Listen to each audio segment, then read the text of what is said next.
Apareciste una noche fría, con olor a tabaco sucio y a ginebra.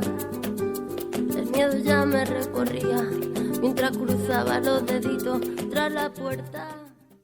Esta música ha sido durante mucho tiempo la sintonía de ese observatorio radiofónico que comienza ahora un nuevo ciclo. Y bueno, tenemos aquí a la directora de ese observatorio, Esther Martínez Quinteiro. Muy buenas tardes, Esther. Hola, buenas tardes, Elena. Muchas gracias por volver a prestarnos, como siempre, la plataforma de la radio, que nunca se cerró, pero que tenía menos periodicidad durante un tiempo. La pandemia interrumpió el ritmo semanal que tuvimos durante mucho tiempo. Pero ahora empezamos con energías renovadas y muy internacionales, Esther, ¿no? Porque nos llevas o nos has traído a Brasil, aquí a la Universidad de Salamanca. Claro, es que vamos a aprovechar la estancia de capacitación de Inés da Silva Félix, que fue directora de la Facultad de Derecho de la Universidad Federal de Mato Grosso do Sur, que fue también mi universidad durante un tiempo, porque allí fui profesora visitante y allí me dieron generosamente un doctorado honoris causa y por tanto mis lazos con la universidad son muy importantes. Pero Inés es allí una persona de una enorme fuerza, de enorme interés, que ha hecho muchísimo por instalar toda la doctrina y la teoría de los derechos humanos en Mato Grosso.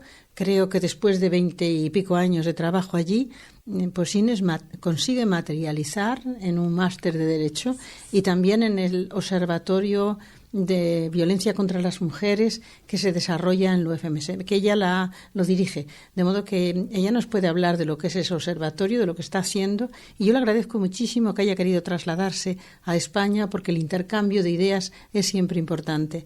Y yo creo que en el terreno del feminismo, de las relaciones de género, todas las personas aprendemos de todas las personas, todas las culturas aprenden de todas las culturas, y que el feminismo ganó fuerza cuando se hizo precisamente internacional y llegó a todos los países y llegamos a comprender que los problemas de violencia de género o los problemas de la discriminación de las mujeres están en todas partes, por desgracia. Uh-huh.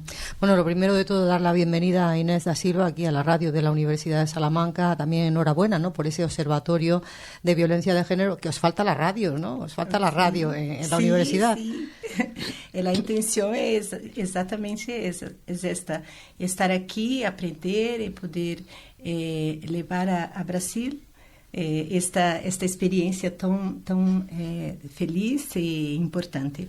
Bueno, ¿y qué tal tu estancia? Ya te dejo, porque viene muy preparada Inés. Yo creo que Inés se lo prepara muchísimo todo y bueno, esta tarde bien temprano ya lo tenía todo muy, muy a punto. Enseguida te dejo, Inés, pero bueno, ¿cómo está resultando esta estancia? Porque yo estoy viendo que muy intensa, ¿no? Que has hecho muchísimas cosas, te he encontrado ya en varias experiencias y me gustaría que me comentaras antes de comenzar el programa propiamente dicho, pues eso, ¿cómo te va estos días en Salamanca? Sí. Tem sido uma experiência muito gratificante.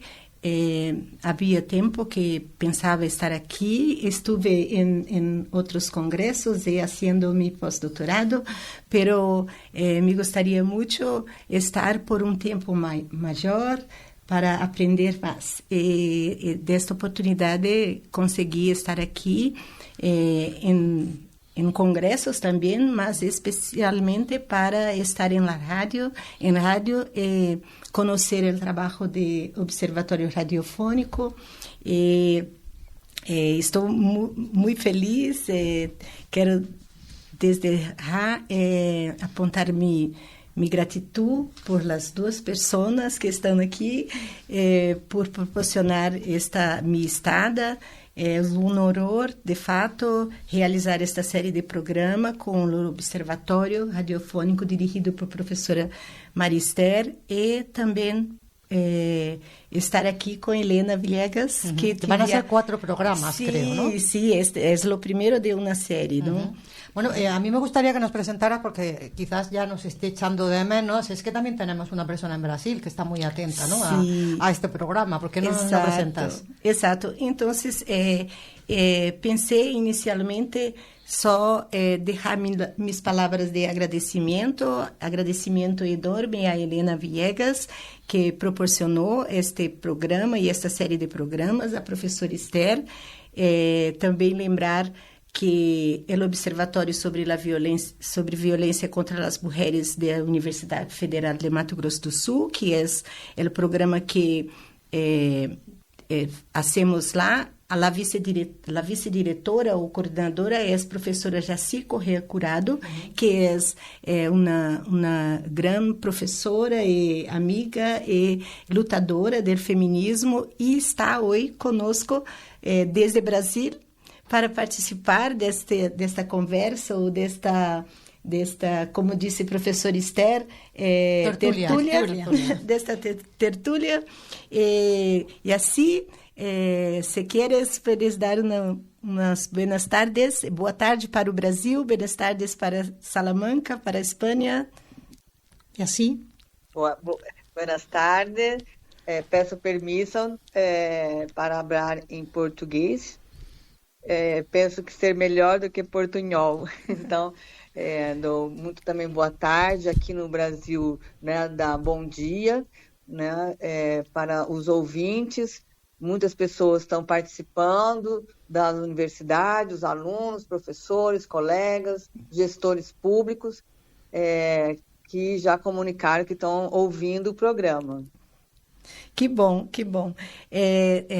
Como já se disse, né, considerando a participação de ouvintes brasileiros e também espanhóis, hablaremos nas duas línguas, em português e em espanhol. Já perceberam que há uma terceira língua, que é o portunhol, que eu estou falando, pero peço me desculpas porque... Tú lo hablas muy bien, el español, lo hablas muy bien. Y Esther seguro que también el portugués, ¿no? El portuñol. El portuñol. Yo hablo portuñol, sí. Y pienso en portuñol. Sí, sí, un poco las tres lenguas, sí, claro. Bueno, si te parece, ¿por qué no nos cuentas de qué vamos a hablar hoy? Porque tienes un ambicioso programa, ¿no? Yo creo que es un tema muy ambicioso.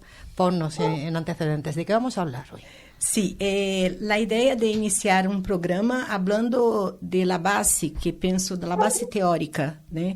Que es el género y feminismos. Haremos una abordaje desde Brasil e desde Espanha. Entonces, Jaci Correa Curado nos trará as informações de Brasil e a professora Maria Esther Martínez Quintero hablará aqui na Espanha. Pero Helena também poderá nos introduzir alguns temas de Espanha. Jaci Correa Curado, como disse, vice-coordenadora do Observatório sobre a Violência contra a Mulher, professora da Universidade Federal, formada doutora em psicologia, pós-doutora também. A professora Maria Esther Martínez Quintero, diretora do Observatório Radiofônico de Violência de Gênero da Rádio Sal. Como ela disse, nossa professora honoris causa em Mato Grosso do Sul, professora da Universidade de Salamanca e para os brasileiros também, assim como aqui para os espanhóis, desnecessária apresentação, porque elas conhecem muito bem. Esse tema, então, é um tema que foi escolhido por esse grupo aqui de mulheres, e a gente começa perguntando para a professora Jaci sobre a relação entre gênero e feminismo, e depois a gente passa também essa pergunta para a professora Esther. Sabemos que existem algumas mulheres que às vezes não utilizam, né, ou não se dizem feministas, né, mas estão envolvidas em lutas contra a igualdade de gênero, a favor da igualdade de gênero, e eu passo a pergunta para Jaci e depois para a professora Esther. Pues quando quiera, Jaci. Professora Inês, professora Esther, no meu entendimento, o feminismo tem vários aspectos. Para mim, o feminismo é uma filosofia de vida, é uma teoria de conhecimento, também uma metodologia, né, de como fazer, né, como produzir conhecimento, e também movimento social. Então, o feminismo ele é muito mais amplo, mas também mais antigo do que o conceito de gênero, que para nós, né, sempre usamos as referências do patriarcado para entender esse fenômeno do que acontece com as mulheres no mundo, né, de subordinação das mulheres. Então, as teorias patriarcais, até a década de 80, eram que nos davam os referenciais teóricos. Então, o gênero é, para mim, um analisador, é um conceito mais recente, né, ele já tem sido usado desde a década de 50, né? A gente conhece, essa noção também é até mais antiga, mas é um analisador que faz com que a gente possa entender como que o mundo é organizado a partir, né, dessas distinções baseadas no sexo, né? Que por muito tempo a gente entendeu o sexo como algo biológico da natureza, e hoje até essa concepção é questionada, como também o sexo ser uma produção cultural. Então, o gênero é algo que nos ajuda a entender o mundo e ajuda a entender particularmente essas desigualdades, né? Não só entre homens e mulheres do patriarcado, mas também, e sobretudo, a contribuição do gênero é também entre mulheres, né? Eu acho que, para mim, eu vejo essa distinção. E o preconceito ainda com o feminismo, com esse conceito, muitas mulheres, né, que a gente sabe que estão na luta, lutando pelos direitos, elas não se identificam com esse nome porque ele foi muito estigmatizado, né? Por muitos anos foi estigmatizado como algo negativo, né? Justamente pelo patriarcado, pelo machismo, não querer que as ideias feministas prosperassem, né? Mas eu acho que é vítima de um preconceito, né? De rótulos, né? Mas o feminismo é muito mais amplo do que, né, as pessoas às vezes têm um entendimento. Yo creo que más o menos ha venido a explicar que el feminismo es un concepto más amplio y más antiguo que el de género, que las teorías críticas de género surgen en los años 70 sobre todo, bueno, están prefiguradas por el segundo sexo de Simone de Beauvoir en el año 1949, pero ciertamente se desarrollan sobre todo a partir de los años 70. Entonces ella ha hecho esa referencia a la diferencia cronológica en el nacimiento del término feminismo y del término género, por traducirla de forma sintética, y lo que ha venido a decir también es que hay mujeres que no saben que son feministas y lo son. Es decir, son mujeres que quisieran la igualdad de derechos entre mujeres y hombres, pero el término feminista fue estigmatizado. Entonces, yo creo que ya sí lo que nos está explicando es que la asociación del feminismo con esa especie de brujas que quiso pintarnos el patriarcado ha perjudicado al concepto y hace que muchas personas que son feministas no se reconozcan como tales. Porque yo a veces pregunto, cuando alguien me dice, yo no soy feminista, le digo, pero tú no quieres la igualdad de derechos entre mujeres y hombres. Sí, sí, claro. ¿Tú no quieres los derechos de las mujeres? Sí, sí, claro, pero yo no soy feminista. Y yo les contesto, mira, hay muchos feminismos. Tú eres feminista aunque no lo sepas, ¿eh? Eres feminista porque tú quieres efectivamente la igualdad entre hombres y mujeres.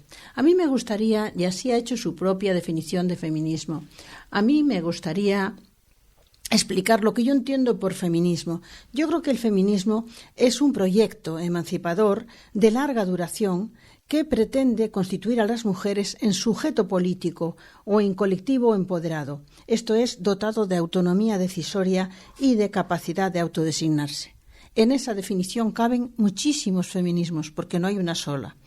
Y este objetivo compartido de las mujeres, emancipar a las demás mujeres, permite la adscripción al feminismo tanto de militantes o activistas que son meras pensadoras individuales, como de los movimientos feministas. Hay toda una corriente que cree que el feminismo no surge hasta que surge la movilización.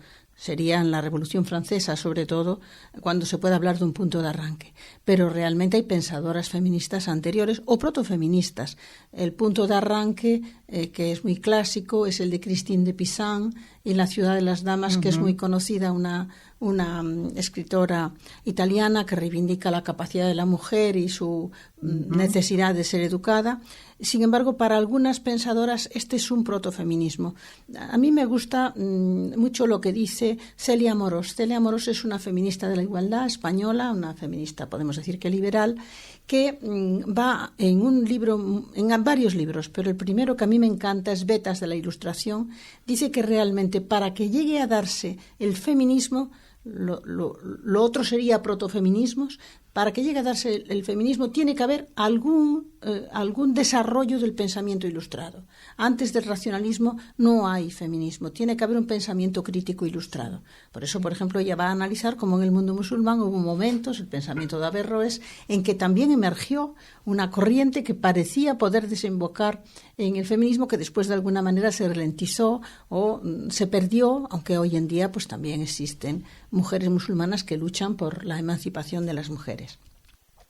Bien, por tanto, yo creo que lo primero que tendríamos que destacar es el carácter del feminismo como un proyecto emancipador. Y tendríamos que destacar que no hay un feminismo, sino muchos feminismos. Yo no sé si nos quiere hablar de eso y así. Exacto. Sí que me gustaría que entrara en eso, porque hay muchos feminismos y a veces muy enfrentados unos feminismos con otros. Exato, penso que a resposta leva necessariamente a tentarmos compreender, então, quais são esses feminismos, né? Já que na origem se poderia deixar ilustrado, há um feminismo emancipador, mas e hoje? E hoje, né, nesse movimento atual, quantos feminismos? Há só um feminismo? Há vários feminismos? Que você pensa disso, Jaci? Olha, já há 4 décadas, né, pensando e participando, né, do movimento feminista, das teorias feministas, a gente tem visto muitas mudanças, né? Hoje há muita fragmentação aqui no Brasil, não, que falam dos feminismos. A gente pensa feminismos plurais, né? Não um único feminismo, mas hoje eles falam muito, né? Acho que depois do questionamento, né, das mulheres negras, e nós temos um país com quase 4 séculos de escravidão, então não podemos pensar em um único feminismo, porque as experiências, né, são bastante distintas das mulheres brancas para as mulheres negras, das indígenas. Então, tem várias classificações, né? Podemos pensar em ondas feministas, né? Como a gente fala aqui, ou em fases feministas, do sufragismo, né? Do feminismo dos direitos iguais, né? O feminismo da segunda onda, a gente fala.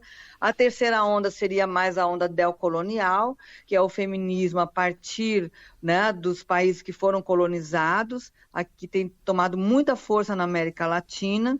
E a quarta onda, né, a gente tem falado da influência das tecnologias, né? Então, esse feminismo jovem aí das redes sociais, dos influencers, das influencers. Então, eles já falam numa quarta onda. Essa seria uma divisão arbitrária, mas uma divisão. E também os feminismos identitários, né? Hoje, no Brasil, as pessoas falam assim, estão começando a pensar num feminismo branco, né? Como se fosse um feminismo da elite, né, brasileira. Mas isso é uma coisa muito recente, porque participando há 4 décadas do movimento feminista, no Brasil a gente sempre viu uma identificação do feminismo, dos movimentos com a esquerda, né? E também assim, com muita interseccionalidade entre mulheres brancas, né, de esquerda, de classe média, mulheres indígenas, trabalhadoras domésticas, trabalhadoras rurais. Eu mesmo nunca, sempre teve meu trabalho ligado às mulheres, né, dos setores populares, né, com os sindicatos, né, Inês? Você também, sempre com as trabalhadoras, né, lutando aí do lado das trabalhadoras, das mulheres trabalhadoras, por creche. Então, no Brasil, hoje a gente pensa num feminismo plural, interseccional, né, para dar conta, e eu gosto muito de pensar em diálogos, né, o que a gente tem em comum, porque o feminismo tem algumas pautas que são importantes, como o pessoal é político, né, como a questão da divisão sexual do trabalho e da violência, que são questões universais, né? Nós não podemos abrir mão de pensar, né, a partir das questões do patriarcado, né, que atinge a todas as mulheres de forma diferente, mas atinge. Porque essa fragmentação não acredito que é boa, é bom para o feminismo. Acaba se dividindo muito e para a gente se tornar mais forte, a gente tem que estar unido, apesar das diferenças. É assim que eu tenho Talvez essa divisão seja importante para conhecer as experiências, né, mais individualizadas, mais setorizadas, mas na hora da luta é bom pensarmos na unidade ou na união, né, e nas pautas comuns. Eu quero saber com a professora Esther, na Espanha, se também existem essas diferenças ou esses vários feminismos e como que se lida aquí con esa cuestión.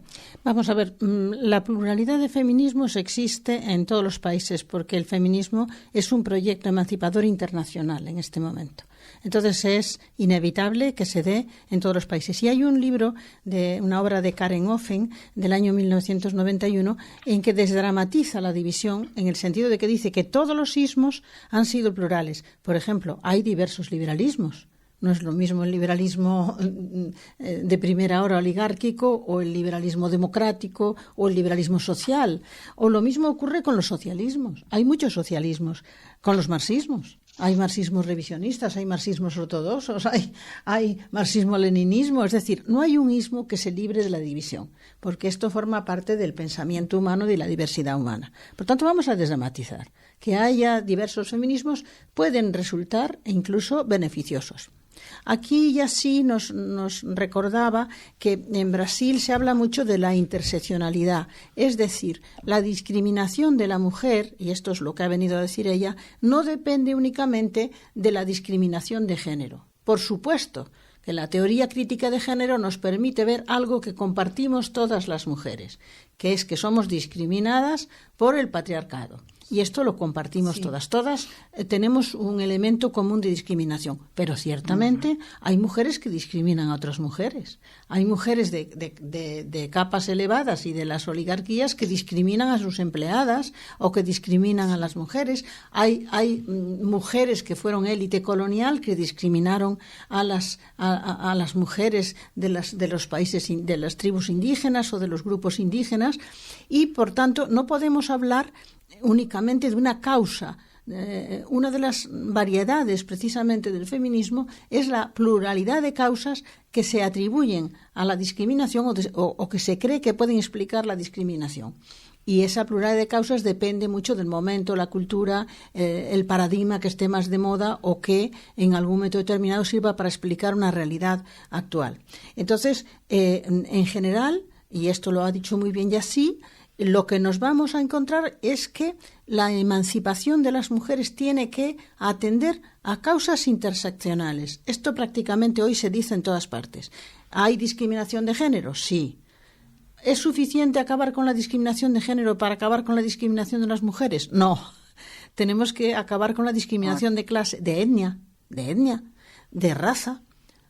Es decir, que hay toda una serie de elementos discriminatorios que a veces enfrentan a las mujeres con las mujeres, y que tienen que ser tocados todos ellos para lograr la emancipación de la mujer. En cuanto al tema, un poco por comentar lo que para los españoles que nos están escuchando o para las personas de lengua hispánica que nos están escuchando, hice esta, digamos, traducción rápida o este comentario rápido. Ahora, tú me preguntabas, Inés, ¿cómo está la cosa en España? Sí. Bueno, pues desgraciadamente en España la cosa está muy complicada.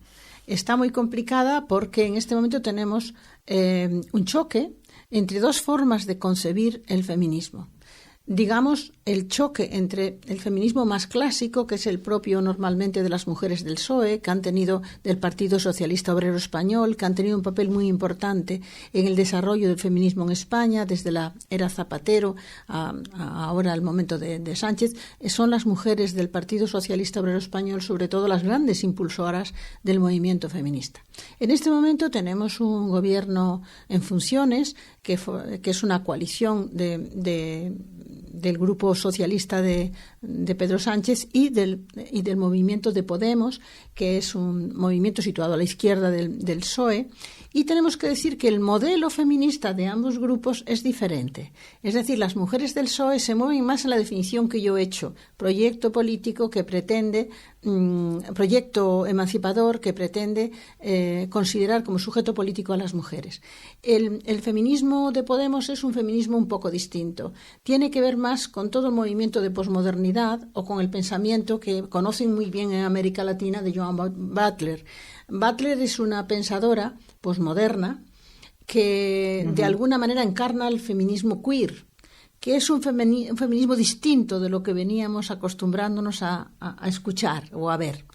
El feminismo queer se dirige sobre todo a la emancipación de personas y espera que a través de la emancipación de todas las personas, incluso de los corsés binarios de género, es mujer, hombre, como una superación también es una evolución del género como concepto cultural, o sea, como vamos a es una evolución, el género es como una concepto evolución cultural. Con algún elemento difícil, quiero decir, porque estamos todavía, estamos en proceso de constitución de toda esta forma de pensar. Yo creo que no va a parar, que esto va a seguir hacia adelante, pero el feminismo queer es un feminismo sui generis porque no pretende solo emancipar a las mujeres. En primer lugar, como decía Yací hace un momento, yo pensaba que estaba oyendo a la Butler, hay gente que dice, pues la Butler lo dice, que no es solo que el género sea un rol o una conducta o unos atributos de creación sociocultural que se atribuye a mujeres y a hombres, sino que en el pensamiento queer, incluso el sexo es un constructo cultural. Esto se hace muy difícil para muchas personas entenderlo, porque para mucha gente sexo son genitales, pero el sexo es algo más que genitales. El sexo también son opciones, funciones, etc.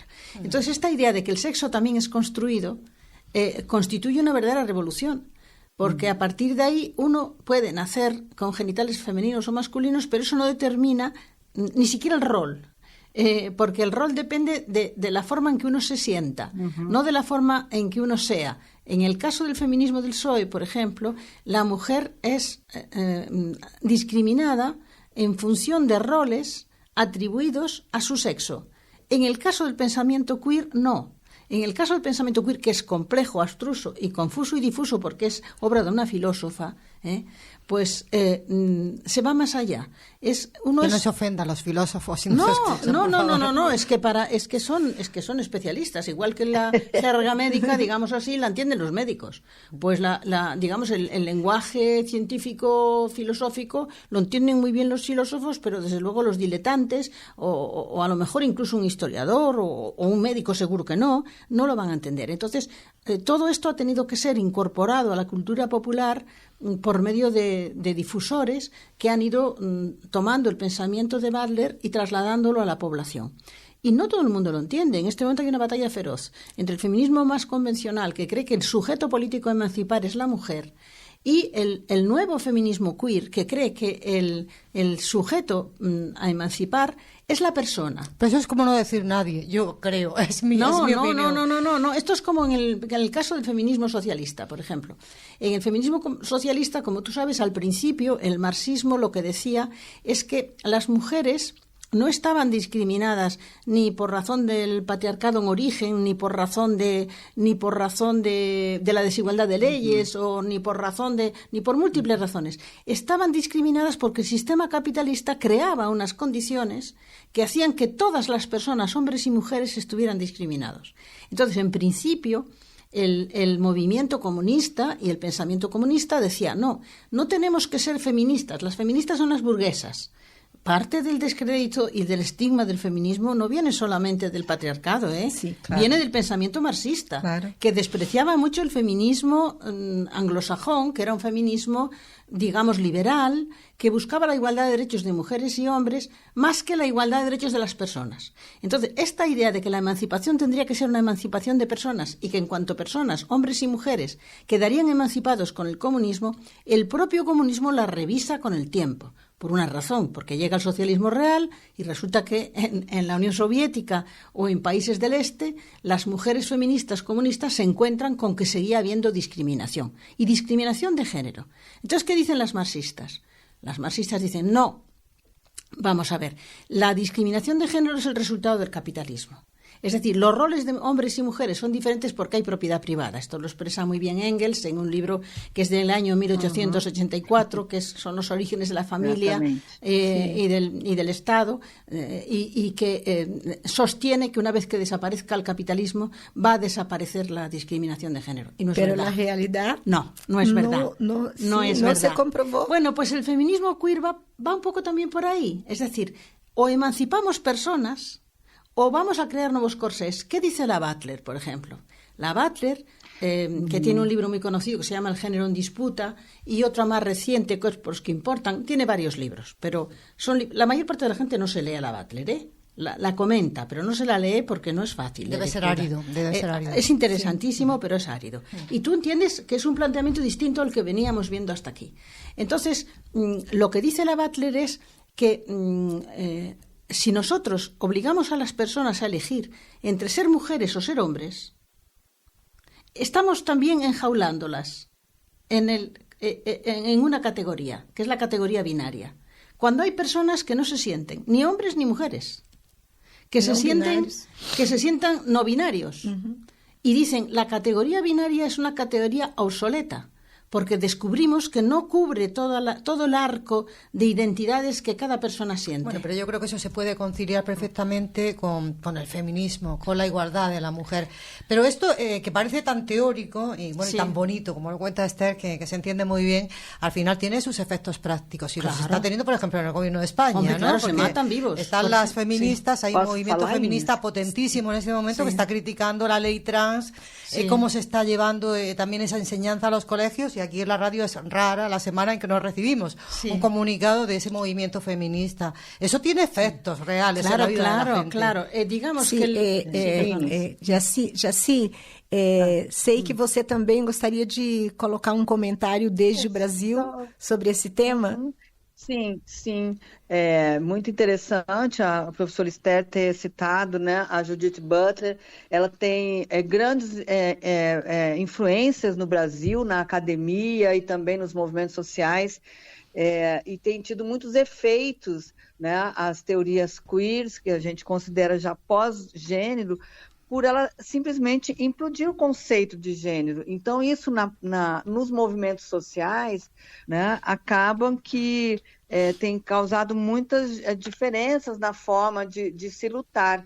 E hoje, no Brasil, muitas feministas estão já se pensando, né, se organizando, porque a categoria mulher, não no sentido biológico, mas no sentido histórico, cultural, ela tem sumido, ela tem se invisibilizado dentro dos estudos de gênero, dentro das instituições de gênero, que sempre estão trabalhando, né, ou com a perspectiva queer, né, onde essa categoria mulher, que por muito tempo foi a categoria sujeito do feminismo, ela tem se simplesmente sumido, né, do gênero. Então, hoje eu faço parte de um movimento que está tentando trazer a categoria de mulher ressignificada, né, para, né, principalmente os movimentos sociais, né, e para a academia. Então, a professora Esther, né, aqui no Brasil, a maioria dos núcleos de estudos de gênero no Brasil, na academia,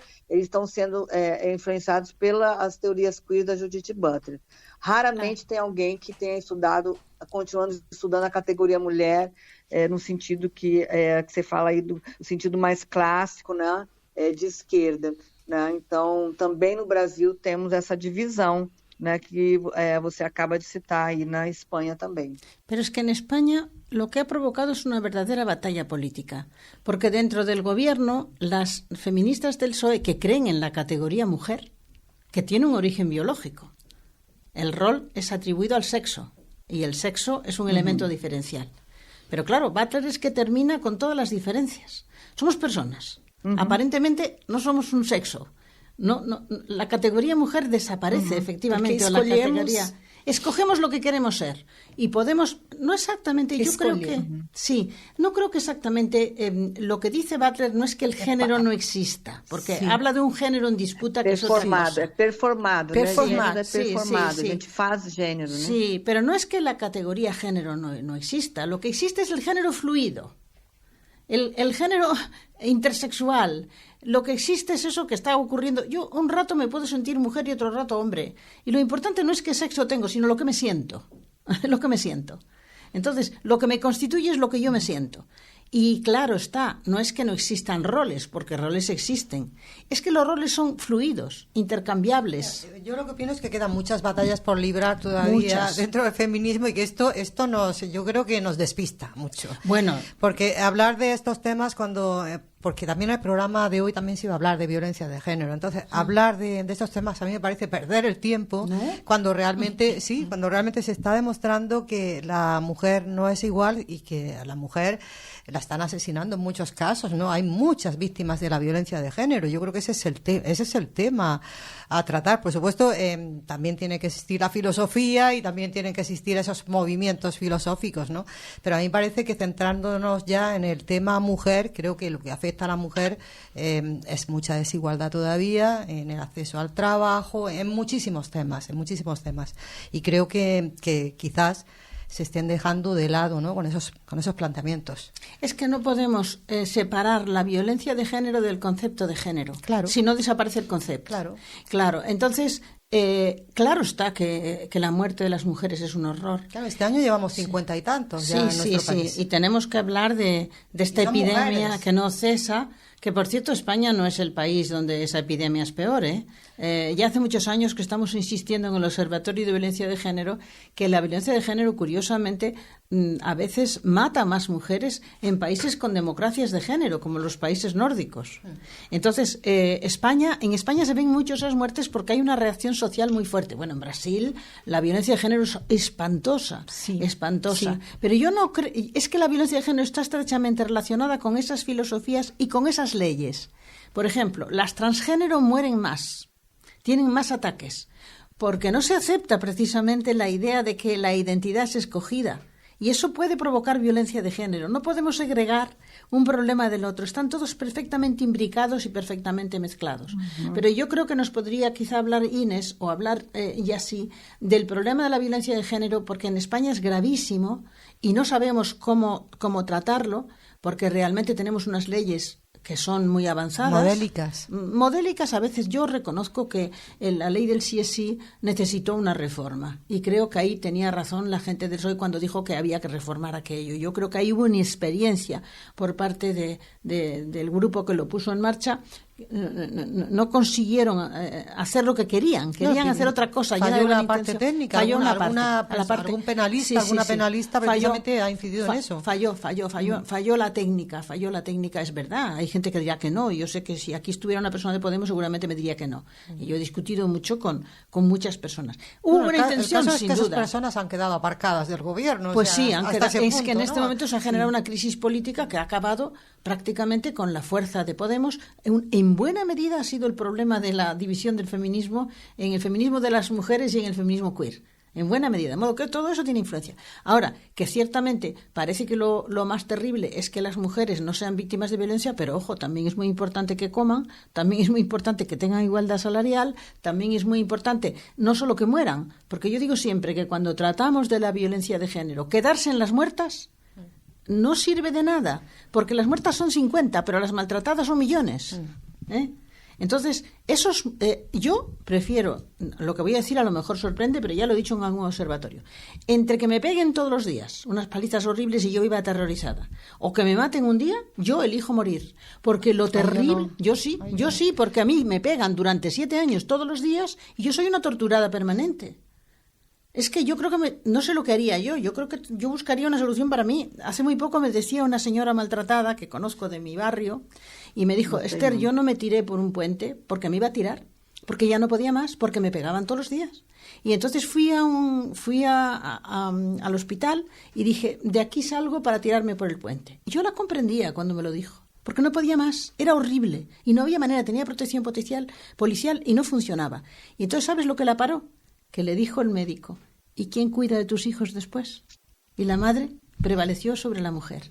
Pero yo entiendo que el maltrato diario, con terror, eso hay que pasarlo para saber lo que es. Bueno, lo bueno es que ya por lo menos todo el mundo está en contra de eso. Sí que hay movimiento social no en contra de eso. Bueno, eso es. También es que tampoco podemos decir todo está hecho, ¿no? Y además lo estamos viendo mucho en los últimos tiempos, es cierto. Sí. Que hay que seguir peleando todavía porque se reconozca, ¿no? Que efectivamente sí existe esa violencia de género. Es que la ultraderecha, como sabes, hasta el movimiento del partido Bueno, y había Vox, una frase que a mí me gusta repetirla, Esther, que decía: mi marido me pega lo normal. Lo normal, ¿no? Sí. Cuando estaba muy esto es normalizado, la ¿no? interiorización de la normalización de los golpes, ¿no? Pero en el caso de Vox niega que exista la violencia de género. Por tanto, la teorización es importante. Porque si tú niegas que no hay la violencia de género y solamente hay violencia contra la mujer, vuestro observatorio se llama violencia contra la mujer. Ha evitado el término género, entiendo. Bueno, pero la violencia doméstica en Portugal, creo que también se habla de violencia doméstica. Sí, ¿no? pero es por lo mismo. También porque hay una debilidad en la posición de género en Portugal. Es decir, hay tanto miedo a calificar a la violencia de género por la oposición que generan los grupos de ultraderecha, que mucha gente lo evita hablando de violencia contra las mujeres.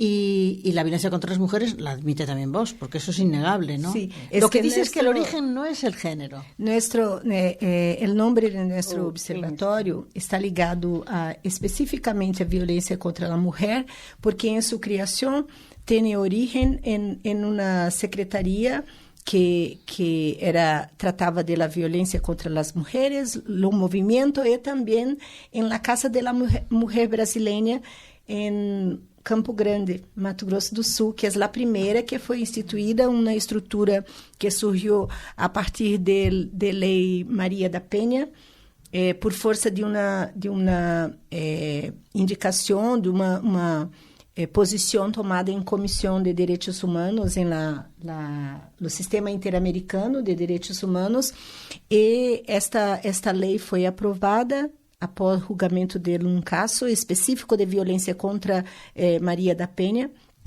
e várias estruturas foram propostas, e uma destas estruturas foi justamente a Casa da Mulher Brasileira, onde se han posto aparatos específicos de trato para receber as mulheres e tudo. Pero estamos repensando se no observatório, este observatório ele será reformulado em seguida, no próximo ano, porque estaremos ampliando seu escopo, incluso para abarcar todas as questões. Então, não apenas a violência de gênero, não apenas o trabalho junto à Casa da Mulher Brasileira, pero também outras questões teóricas, o feminismo e outras questões que são muito importantes. E, nesse sentido, penso que estamos chegando ao fim. Casi al final. Pero, sí, estaba pensando en la labor importantísima que ha hecho Esther Martínez Quinteiro, ¿no? Porque yo creo que esto también, en parte, yo creo que ella ha tenido también muchísimo que ver, ¿no? Sí. Lo importante que es la difusión, la sensibilización, también el conocimiento, ¿no? De las causas, ¿no? Para poder también generar dentro de la universidad todo ese movimiento, porque al final la universidad mueve mucho, ¿no? Dentro de la sociedad. Exato. E queria aproveitar estas questões aqui antes debatidas para introduzir um outro ponto que penso ser importante, que é justamente o contributo do feminismo para a luta, né, contra a violência de gênero, contra a violência da mulher.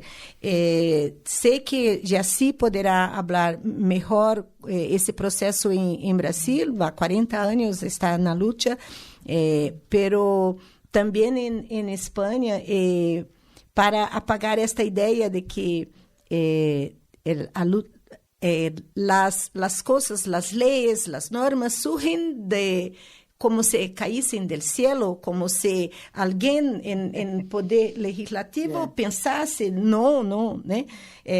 Leis que trazem a igualdade, leis que trazem ou que combatem a violência, são fruto de todo um processo, de toda uma luta. Me gostaria que tanto Jacy quanto o professor Esther hablassem um pouquinho de influência. Sí, si quieres Jacy, Jacy, o yo, lo que queráis. Por favor. Tá.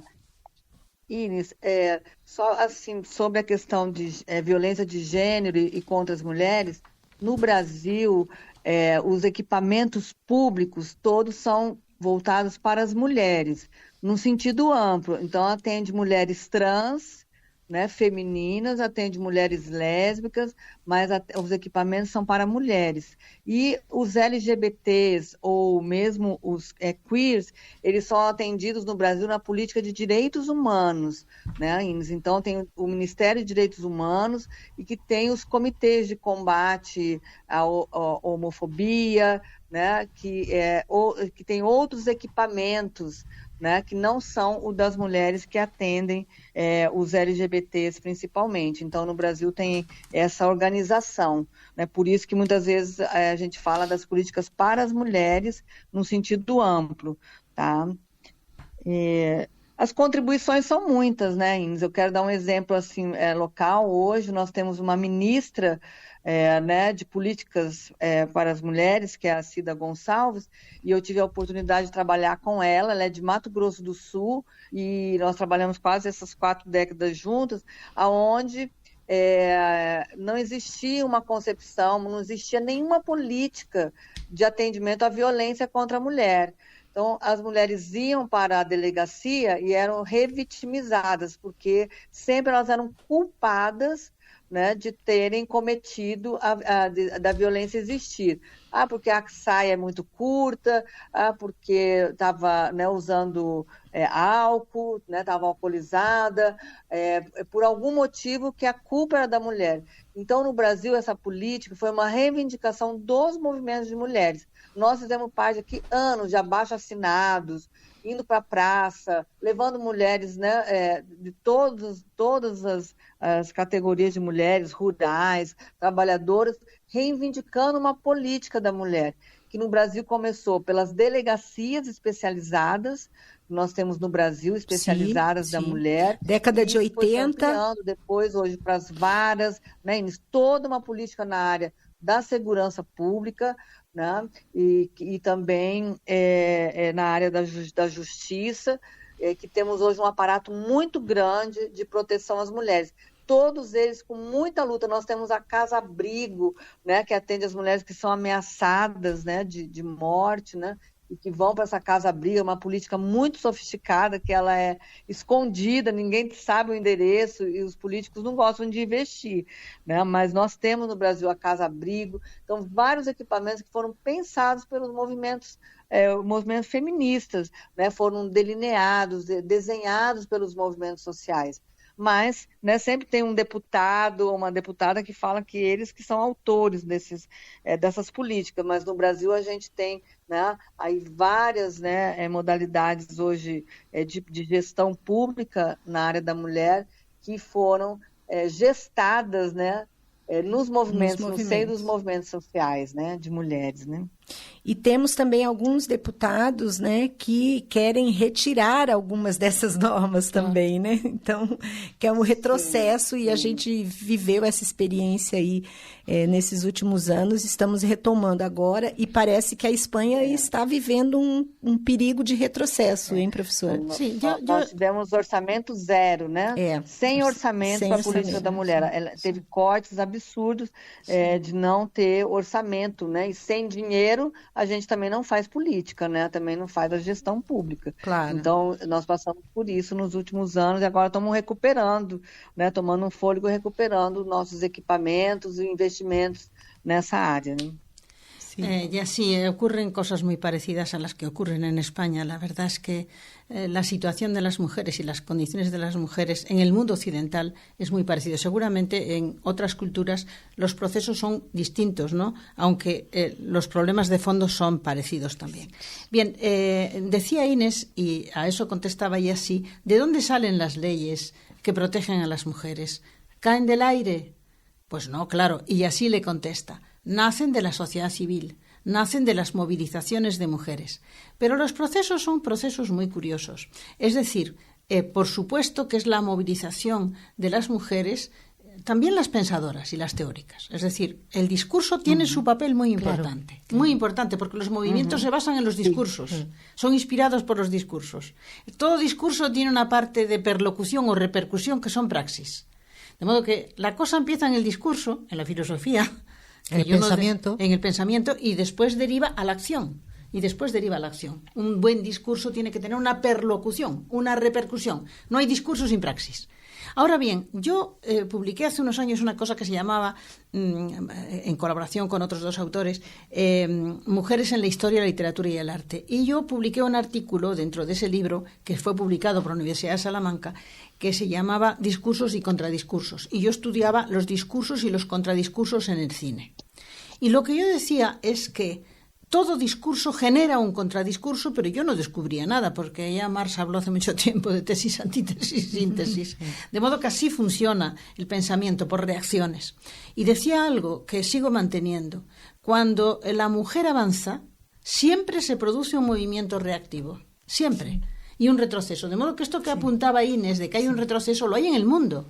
Porque los movimientos de ultraderecha hacen de la cuestión de género una cuestión fundamental. Fijémonos la Rusia de Putin, o fijémonos otros muchos países, ¿no? Cuando las mujeres avanzan en un país, rápidamente se produce una reacción. Y yo decía en esta publicación que en el cine, que es un ejemplo de los muchos, el discurso plástico. Yo analizaba el discurso plástico, que tiene sus propias metodologías, y es muy bonito trabajar con el discurso plástico. Sí.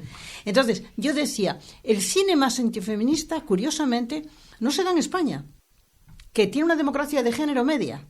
Se da en países nórdicos, se da, por ejemplo, en Dinamarca y en los países nórdicos, con figuras como Lars von Trier. ¿Te acuerdas que hicimos muchos programas sobre Lars von Trier? Lars von Trier es un antifeminista feroz, hijo de una feminista, con un discurso reactivo y un cine terrorífico. Porque el machismo tradicional es peligroso, nocivo, pero mucho más peligroso es el discurso reactivo tipo Vox, tipo movimientos que reaccionan con el neomachismo. El neomachismo es mucho más radical, porque es de personas enfadadas a las que le han arrebatado los privilegios y que quieren acabar con esto porque se dan cuenta que la organización de género tiene una proyección económica, social, ideológica y política trascendental y demográfica, de todos los tipos. Entonces, el asunto de las mujeres y los hombres no es un asuntito así marginal, no, es que trasciende a toda la organización social. Sí. Tocar eso es tocar todo. No hay ningún sistema nuevo que no revise las relaciones de género, todos lo revisan. No hay ninguna nación incipiente que no revise sus relaciones de género, las revisan. Porque imaginemos que las mujeres no quieren cuidar a los hijos, o imaginemos que los hijos tienen que ser cuidados por el Estado, en un sistema es diferente de en otro. Imaginemos que de repente las mujeres dejan de trabajar o dejan de cuidar. Todo eso tiene una trascendencia económica enorme. Por tanto, las relaciones de género informan en todo el sistema social, no solo el capitalista, porque hay un poco de obsesión por parte de lo razonable. El capitalismo está lleno de elementos discriminatorios. Además, el capitalismo ha podido con todo, sobre todo, sí, sobre todo es muy fuerte. Pero el socialismo le pasó lo mismo. Todo. El socialismo real también tuvo discriminación. O sea, no es verdad que todas las discriminaciones de la tierra nacen del sistema capitalista. En todos los sistemas hay discriminación de las mujeres, en todos. Antes del capitalismo, durante el capitalismo y después del capitalismo. El capitalismo tiene sus propias lacras. Lo que pasa es que el capitalismo genera mucha desigualdad, que es precisamente lo contrario a la igualdad que pretenden las mujeres. Pero te voy a decir una cosa, pero vamos a decir la verdad. Los movimientos feministas han progresado mucho en el marco del capitalismo con lacras y defectos gravísimos que hay que denunciar. Yo no digo que no. Digo que no es lo único. Tú suprimes el capitalismo, que fue lo que dijo Engels, y te sigues encontrando con la discriminación. Porque es otra cosa, es cultural, es muchas cosas. No es solo económico, no solo es político, es más grave. No. Está más enraizado, es más difícil de erradicar. Si fuera un sistema capitalista y lo eliminamos toda la discriminación, que es lo que decía Engels, pero resulta que se llegó al socialismo real y no pasó. Y yo recuerdo las teóricas feministas del Partido Comunista como Lidia Falcón, hoy en día contraria completamente al feminismo de Podemos, yendo a la que estuvo aquí en la radio de la Universidad de Salamanca. Yendo a la FAES a hablar nada menos contra la ley del sí es sí y contra todo el feminismo de Podemos, ¿no? Esta es una feminista histórica y era una feminista comunista. Quedó completamente decepcionada de los compañeros de partido, porque decía que es que el comunismo no le solucionaba los problemas que ella quería. Ella quería que el comunismo efectivamente funcionara perfectamente con las mujeres. Y no fue capaz tampoco de resolver los problemas. Eliminó algunos problemas, pero mantuvo otros. Yo creo que la sociedad es hoy muchísimo más compleja que hace 20 o 30 años, pero que las ideas hay que tenerlas claras, ¿no? Bueno, ¿y quién tiene ideas claras en todos estos asuntos? Las ideas hay que tenerlas claras. Mira, yo hoy, antes de venir, estaba con un amigo de la universidad y le leí el artículo de Wikipedia sobre género.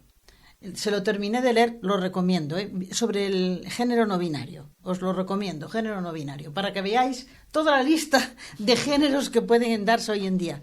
Le leí un trocito y me dijo, no entiendo nada. Y es clarísimo, ¿eh?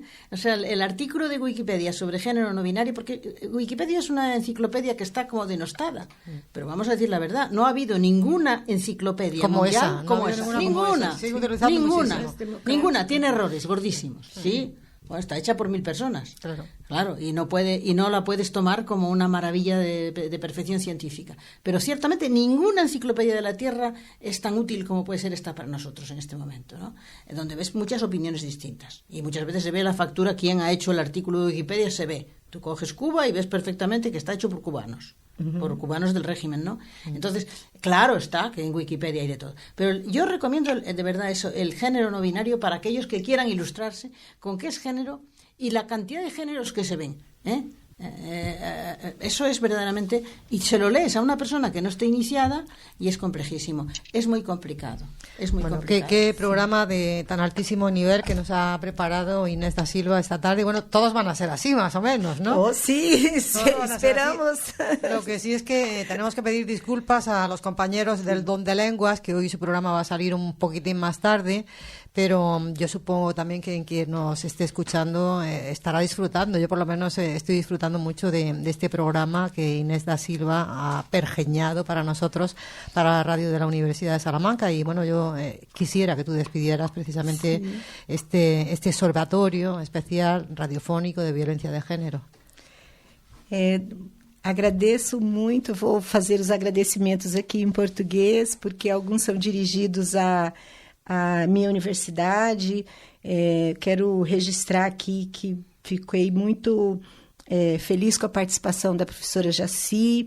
Quero agradecer o Observatório sobre a Violência contra a Mulher. Tenho que lembrar também um agradecimento ao magnífico reitor da nossa universidade, professor Marcelo Turini, o diretor da nossa faculdade de Direito, onde está o observatório, que é o professor Fernando Lopes Nogueira. Os dois colaboraram, acreditaram nesse projeto, né, e possibilitaram a minha estada aqui. Mas especialmente, principalmente os meus colegas daqui, que estão, alguns brasileiros, estão estudando aqui em Salamanca, e a professora Esther, uma grande amiga, uma grande companheira de trabalho, e que sem ela não estaria, de fato, concretamente, nesse momento, fazendo esse trabalho, porque abriu as portas, sua generosidade é ímpar. E Helena, que eu conheci agora, mas já considero minha amiga de sempre, estaremos juntas mais alguns programas, eu espero que todos eles sejam tão bons quanto esse também. Gostei muito. E essa equipe que você tem aquí, Elena, muito obrigada. Al equipo, a Fabián y a Ana, que lo han hecho todo posible. Ha costado un poco, pero al final yo creo que esto va a quedar magnífico. Parabéns pelo trabalho de vocês. Parabéns, Elena, pelo seu trabalho. Pues muchísimas gracias, y nos vamos a quedar con la sintonía que siempre ha identificado al Observatorio Radiofónico de Violencia de Género de la Universidad de Salamanca. Apareciste una noche fría, con olor a tabaco sucio y a ginebra. El miedo ya me recorría mientras cruzaba los deditos tras la puerta. Tu carita de niño guapo se la ha ido comiendo el tiempo por tus venas. Y tu inseguridad machita se refleja acá.